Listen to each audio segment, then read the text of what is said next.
సినీ నటుడు అక్కినేని నాగార్జునకు చెందిన N convention ను హైడ్రా బృందం కూల్చివేస్తుంది.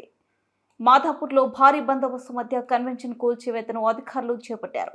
తుమ్మిడి చెరువును కబ్జా చేసి ఈ నిర్మాణం చేపట్టారని ఆరోపణలు ఉన్నాయి.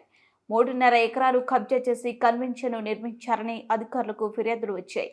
హైదరాబాద్ పార్కులో అక్రమ నిర్మాణాలను అడ్డుకునేందుకు ముఖ్యమంత్రి Revanth Reddy HYDRAA disaster management and asset protection agency తీసుకొచ్చారు. ప్రభుత్వ భూముల్లో ఆక్రమణలను తొలగించడం, చెరువులను రక్షించడం, విపత్కర పరిస్థితుల్లో నగరానికి అండగా ఉండటం దీని ప్రధాన లక్ష్యాలు.